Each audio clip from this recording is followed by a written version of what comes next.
नमस्कार, आदाब। मैं हूं अनवर चौहान। आप देख रहे हैं खबरिया चैनल। आज बात होगी सियासत की। अकेला ही चला था मंजिले जानिब, लोग आते गए और कारवां बनता गया। कुछ ऐसी ही मिसाल है राहुल गांधी के लिए। याद कीजिएगा आप, चुनाव की घोषणा जब हुई नहीं थी, इस लोकसभा चुनाव की घोषणा नहीं हुई थी, सरगर्मियां चल रही थी, चुनाव होने वाला है। तो उस वक्त का जो माहौल था,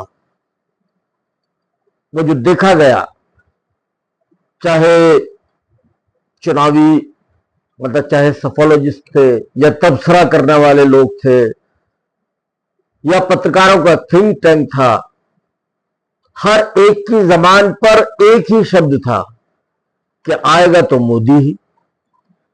अक्सर हम भी जब लोगों से बात करते थे, चाहे दिल्ली हो चाहे उत्तर प्रदेश हो, लोगों से जब गुफ्तगू करते थे तो भाजपा के सपोर्टर जो थे, भाजपा का जो सपोर्टर होता था, जब सियासी बातचीत का सिलसिला शुरू होता था तो बात खत्म होने पर, यानी दोनों तरफ की गुफ्तगू होने के बाद जब अंत होता था, जब पूछते थे भाई क्या होगा, तो गुफ्तगू के बाद जो भाजपा का सपोर्टर था वो कहता था कि आना तो मोदी को ही, आएगा तो मोदी ही। ये पूरे देश का माहौल था, उस वक्त का माहौल था। पत्रकारों का जो थिंक टैंक था, जो बुद्धिजीवी पत्रकार हैं,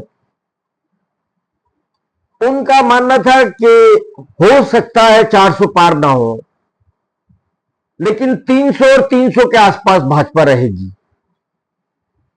एनडीए 400 शायद हो न सके, लेकिन भाजपा 300 के आसपास रहेगी। ये लोगों की राय थी, ये एक नजरिया था। वक्त बढ़ता गया, चुनावी माहौल जब घोषणा हुई तो चुनावी माहौल और गर्म हो गया। और उस वक्त लोग ये कहते थे, जब पूछा जाता था विपक्ष के लोगों से, जिनकी बातचीत गुफ्तगू चल रही थी जब गठबंधन बनाने की,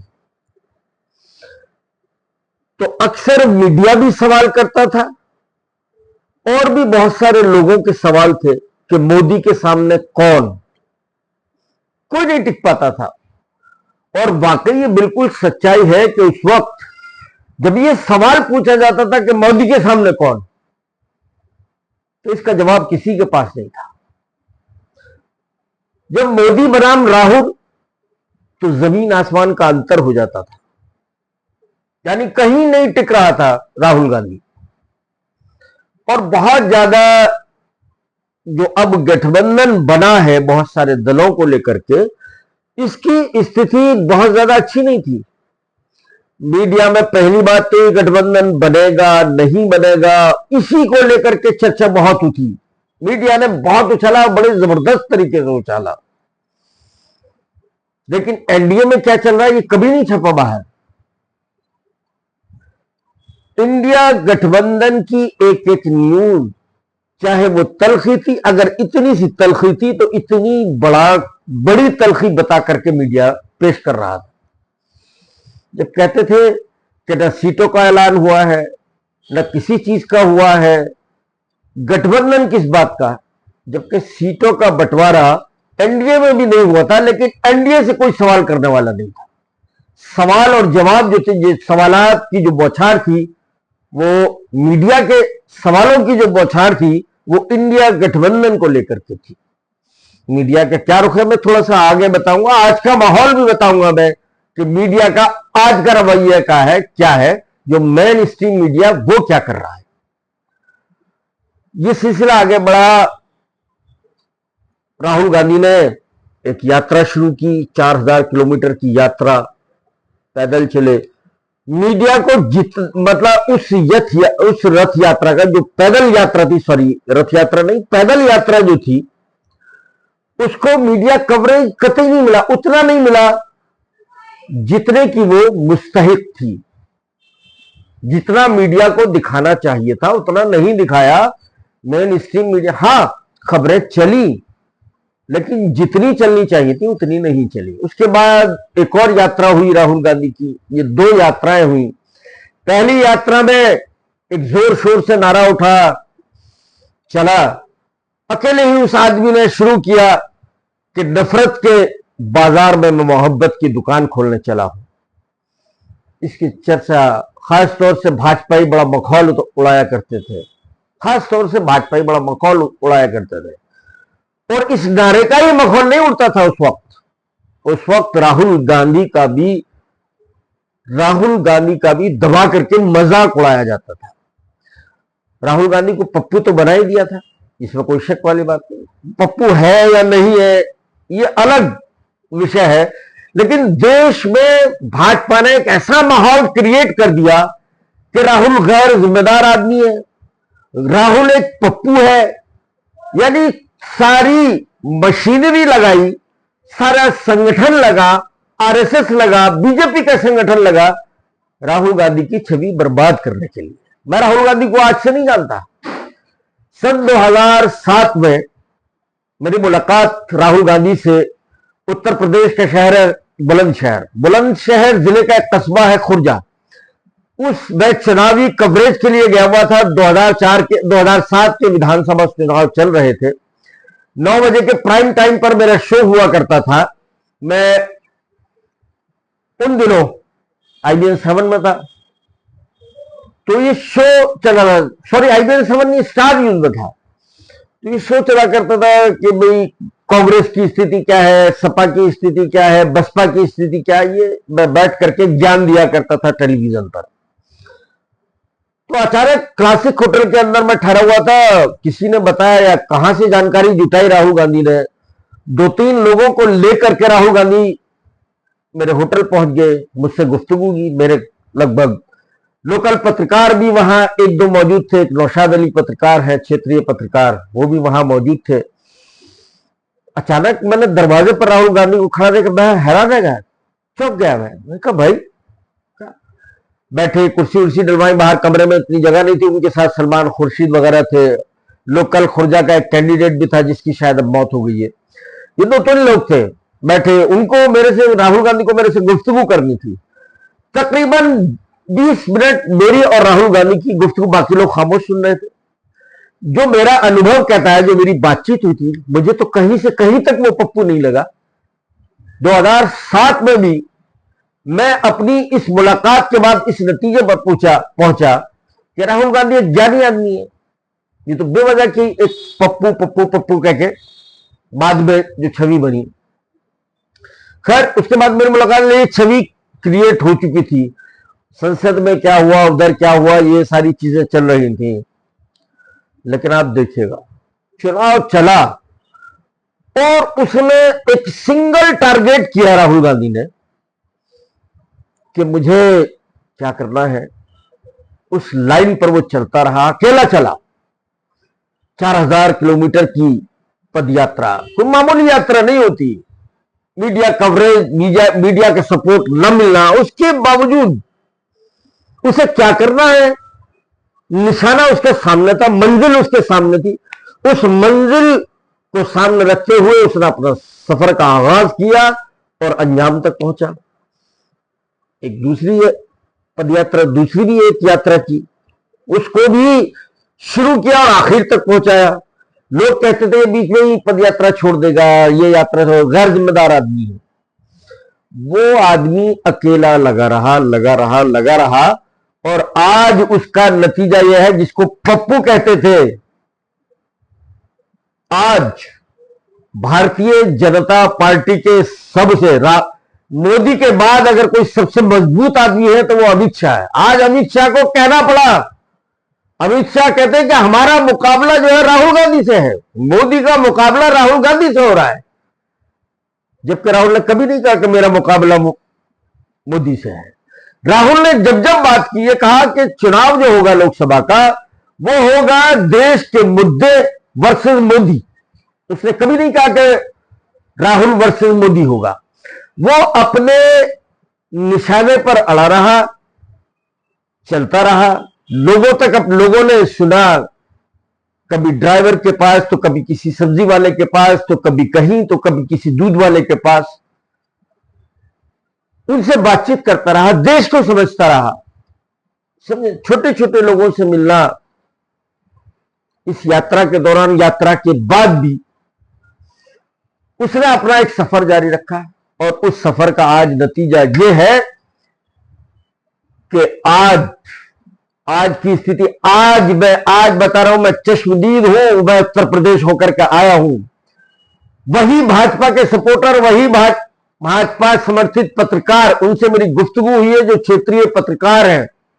होती है, आर्गुमेंट होता है, और पत्रकार को ये करना भी चाहिए, जगह जगह से जानकारी जुटानी चाहिए। आज ये कोई कहने को, मेरे सफर के दौरान आज मुझसे किसी ने ये नहीं कहा कि आएगा तो मोदी ही। आज के हालात क्या है, हकीकत क्या है, ये सबके सामने है। कोई कहने को तैयार नहीं है कि भाजपा को बहुमत ही मिलेगा, भाजपा 400 पार हो जाएगी, भाजपा 370 पार कर लेगी, इसका दावा भरने वाला कोई नहीं है। आज भाजपा के सपोर्टर खामोशी अख्तियार कर लेते हैं। पहले क्या होता था, खामोशी अख्तियार नहीं करते थे, जद्दोजहद करते थे, और अंत में कहते थे कि आना तो मोदी को ही है। आज ये दावा भरने वाला कोई नहीं, जबकि मीडिया की इतनी जबरदस्त भाजपा को कवरेज मिल रही है कि किसी को नहीं मिल रही। मैं कल की बात बताता हूं, मैंने टेलीविजन देखना छोड़ दिया है। मैं बहुत कम देखता हूं टीवी न्यूज, मैं स्ट्रीम मीडिया को तो बिल्कुल नहीं देखता। मैंने कल इत्तेफाक से टीवी खोल लिया, दोपहर से शाम हो गई, सिवाय मोदी मोदी, भाजपा भाजपा। आज तक चैनल की रिपोर्ट बता रहा हूं, जो अपने आप को नंबर 1 के दावे भरता है, ये उसकी एक तरफा रिपोर्ट थी। पूरे दिन मोदी की यात्रा, मोदी ने नामांकन किया, नामांकन तो राहुल गांधी ने भी किया, उसकी तो कोई कवरेज नहीं थी। पूरे दिन 4 बजे से लेकर के 7 बजे तक यही चलता रहा, पैकेज चलते रहे भाजपा के, ये होगा। फिर मोदी का एक इंटरव्यू चला। आजकल तो मोदी जी बड़े इंटरव्यू दे रहे। 10 साल में कोई प्रेस कॉन्फ्रेंस नहीं की, मीडिया के कोई सवालों के जवाब नहीं है। आजकल अखबारों में भी मोदी जी के इंटरव्यू छप रहे हैं, चैनलों को भी दिए जा रहे हैं। कल जो उन्होंने, जो आज तक न्यूज चैनल को इंटरव्यू दिया, जो एंकर थी वो चित्रा त्रिपाठी थी, सवाल जवाब करने वाली। कोई पत्रकारों वाला कोई सवाल नहीं था। सवाल क्या थे, आप सुने तो हैरत करेंगे। मोदी जी, आप में इतनी एनर्जी कहां से आती है जो आप इतना काम करते हैं? ये पत्रकार का सवाल है। मैंने उस पूरे आधे घंटे का वो इंटरव्यू था, पूरा देखा। उसमें मोदी जी और इंटरव्यू लेने वाली चित्रा त्रिपाठी, इन दोनों के दरमियान जो गुफ्तगू हुई, उसका लब्बो लबाब बता देता हूं।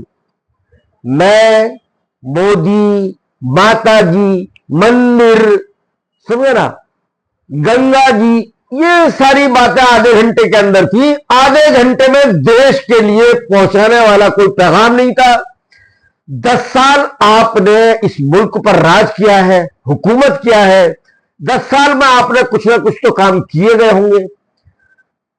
कोई हिसाब किताब नहीं था इस 10 साल का कि 10 साल में हमने ये किया है, और आने वाले जो हम आपसे वोट मांगने जा रहे हैं 5 साल में क्या करेंगे। न 10 साल का हिसाब था, न 5 साल की कोई योजना थी, कुछ नहीं था। सिर्फ मैं, मंदिर, मां और पूजा। अरे देश के प्रधानमंत्री, आपको 140 करोड़ लोगों का देश चलाना है। देश की स्थिति क्या है, क्या कमजोरियां, क्या खामी है, लोग किस तरह जी रहे हैं, किस हाल में है, लोगों का कोई जिक्र नहीं था। लोगों ने मोदी जी ने अपने पूजा की बात की।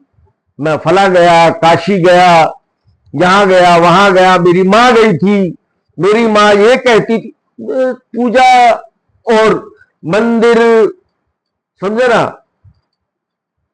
मोदी, ये सवाल जवाब थे। उसके बाद 7:30 बजे इंटरव्यू खत्म हो गया। अब आती है एंकर अपना शो लेकर, राज तिलक लेकर के आई। कौन? जो उनकी दूसरी एंकर है। अंजना ओम कश्यप। मैं ये देख रहा था, उसमें डिबेट में कांग्रेस भी थी, और कहां से किया, वहीं से, बनारस से। वो भाजपाई भी थे, कांग्रेसी भी थे, सपा के भी थे, और एक भाजपा के सहयोगी दल है, बड़ा छोटा सा दल है, बहुत ज्यादा उसकी कोई अहमियत नहीं है, लेकिन उसका भी एक प्रवक्ता बुला रखा था।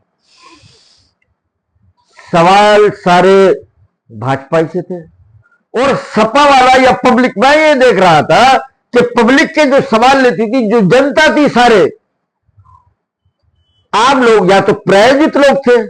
बीजेपी से कोई सवाल ही नहीं था पब्लिक का, सवाल करते थे कांग्रेस और सपा से। ये है ये, अरे भाई सत्ता में आप हो, 10 साल से सरकार आप चला रहे हो, सवाल आपसे नहीं, सत्ताधारी पार्टी से होनी चाहिए। लेकिन प्रोग्राम चला, अंजना ओम कश्यप गदगद थी, चला रही थी, ये वो जो मोदी जी के फेवर में बोलता था, 2-2 बार दिखाती थी।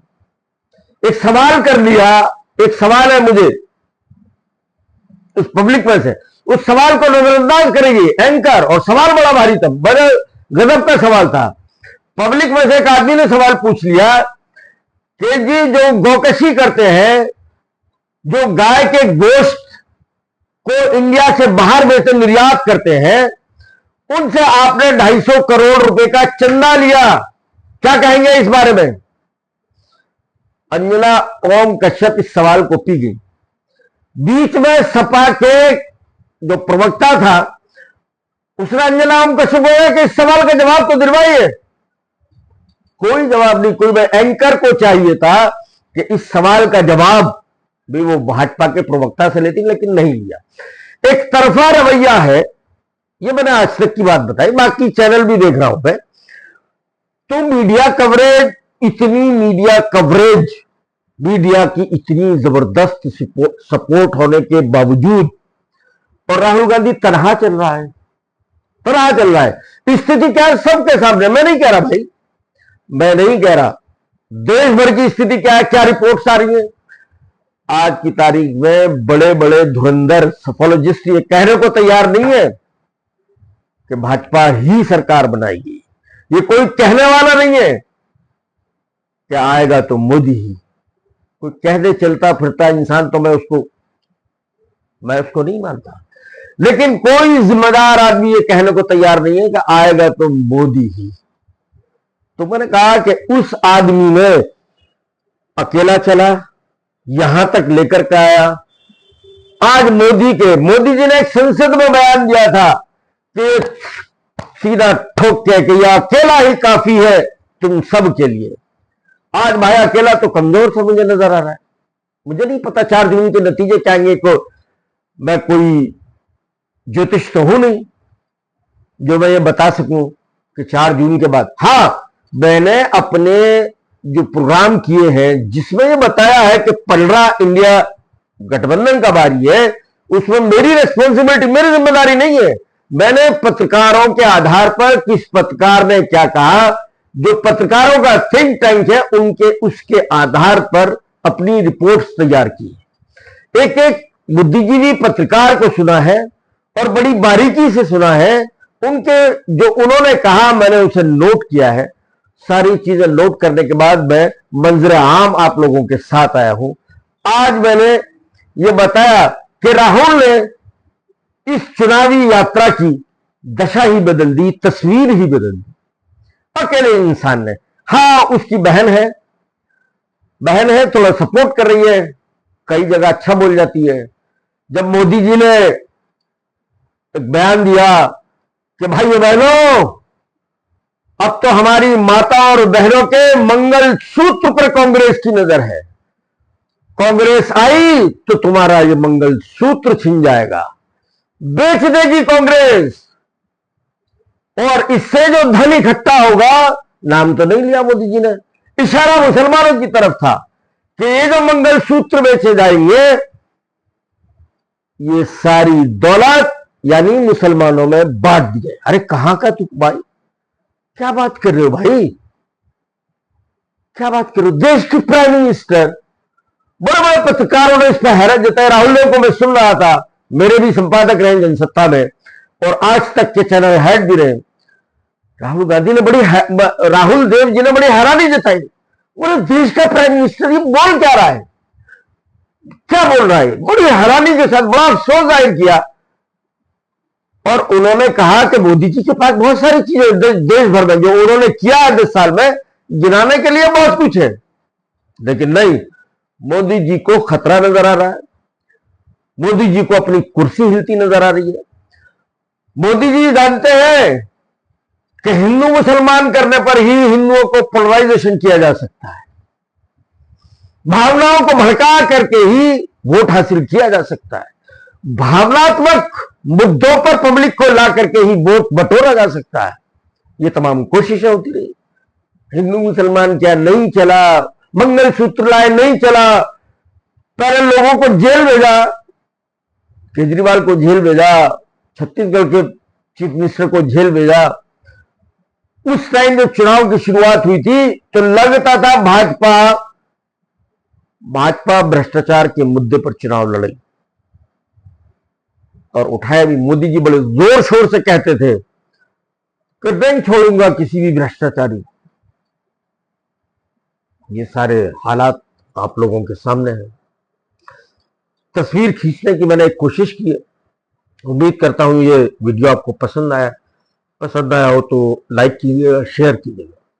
जय हिंद, जय भारत।